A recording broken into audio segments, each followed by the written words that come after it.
ایک دفعہ کا ذکر ہے کہ ایک شخص کی شادی اس کے ساتھ والے گاؤں میں طے پائی کہ فلاں دن دولہا بارات لے کر آئے اور اپنی دلہن لے جائے،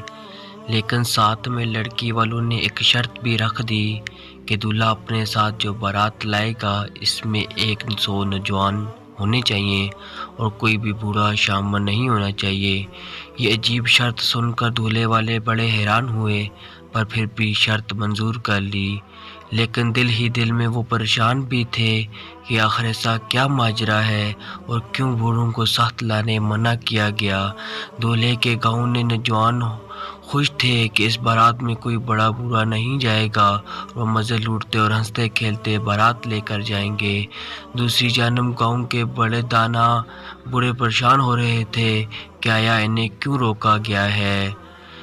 خیر بارات کے جانے کا دن آن پہنچا، دولہے کا سہرا باندھا گیا۔ جب بارات دوسرے گاؤں روانگی کے لیے تیار تھی تو اسی لمحے گاؤں کے بزرگوں نے یہ فیصلہ کیا کہ بارات کے ساتھ ایک بوڑھا تھوڑے فاصلہ رکھ کر جائے گا اور سارے معاملات پر نظر رکھے گا۔ نوجوانوں کو یہ بات بری لگی، انہوں نے کہا کہ ہم 100 نوجوان ہیں، ہم ہر طرح کے حالات سے مقابلہ کرنے کی صلاحیت رکھتے ہیں، ہم اپنے بھائی کی دلہن لے کر لوٹیں گے چاہے جو مرضی ہو جائے۔ مگر بڑے بزرگ نہیں مانے اور ایک بوڑھے کو بارات سے فاصلہ رکھ کر چلنے کو کہا۔ بارات جب روانہ ہوئی تو راستے میں نوجوانوں نے دل میں بہت برا محسوس کیا کہ ہم 100 نوجوان جو بہادر ہیں، طاقت رکھتے ہیں، توانا ہیں، بڑے بڑے پہاڑوں کو عبور کرنے کی صلاحیت رکھتے ہیں، تو ایسے میں ایک بوڑھے شخص کا جو مشکل سے چل رہا ہے، ہاتھ میں اس کے لاٹھی ہے، آنکھوں پر چشمہ لگایا ہوا ہے، کھانس کھانس کر اور بلغم تھوکتا ہوا ساتھ آیا ہے، اس کا کچھ فائدہ نہیں۔ خیر دل میں برا بھلا کہتے ہوئے یہ نوجوان اپنے بھائی دوست کی بارات لیے دوسرے گاؤں میں دلہن کے گھر پہنچ گئے۔ دلہن کے عزیز و اقارب نے جب باراتیوں کو گننا شروع کیا تو وہ پورے 100 صحت مند و توانا اور جوشیلے نوجوان ان کے سامنے موجود تھے اور ان میں کوئی بھی بوڑھا موجود نہیں تھا۔ یہ دیکھ کر وہ دل ہی دل میں مسکرائے اور کہا کہ دولہا کا نکاح اس وقت ہی ہوگا جب دوسری شرط بھی پوری کی جائے گی، اور دوسری شرط یہ ہے کہ جب 100 نوجوان 100 بکرے کھائیں گے تب ہی نکاح اور دلہن کی رخصتی ممکن ہوگی۔ شرط کے سنتے ہی نوجوانوں کے اذہان خطا ہو گئے اور وہ پریشانی سے ایک دوسرے کا منہکنے لگے اور آنکھوں ہی آنکھوں میں ایک دوسرے سے باتیں کرنے لگے کہ اب کیا ہوگا۔ کہ ان نوجوانوں میں سے ہی ایک نوجوان کو اچانک خیال آیا کہ بارات کے ساتھ ایک بوڑھا بھی کچھ فاصلہ رکھ کر ان کے پیچھے آ رہا تھا۔ وہ نوجوان مجمع سے آنکھیں بچاتا اور چپتے چھپاتے ہوئے باہر کو نکلا اور فاصلہ رکھ کر ساتھ آنے والے بزرگ کو ڈھونڈنے لگا۔ اس نوجوان کو وہ بزرگ ایک درخت کی اوٹ میں آرام کرتے ہوئے ملے اور اس نے جلدی سے سارا واقعہ ان کے سامنے بیان کیا اور رہنمائی طلب کی۔ بوڑھے نے سارا واقعہ سنا اور کہا کہ تم واپس جاؤ اور دلہن والوں کے سامنے اپنی شرط پیش کرو کہ بکرا ایک ایک کر کے ان کے سامنے لایا جائے، اور جب ایک بکرا ان کے سامنے پہنچے تو سب نوجوان ایک دم ہی اس پر ٹوٹ پڑیں اور اکٹھے کھائیں۔ نوجوان بوڑھے شخص سے ہدایت لے کر واپس پہنچا اور اس نے وہی کیا جیسا کہ اسے ہدایت کی گئی تھی۔ یہ سارا منظر و ماجرا دیکھ کر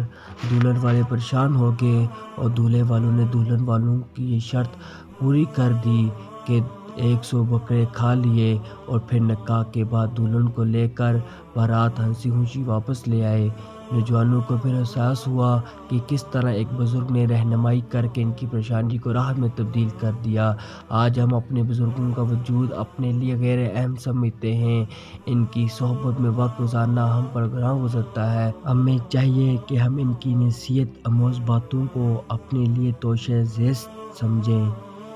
کہنے کا مقصد یہ ہے کہ ہم نوجوان جذباتی ہیں، جو ظاہری دکھائی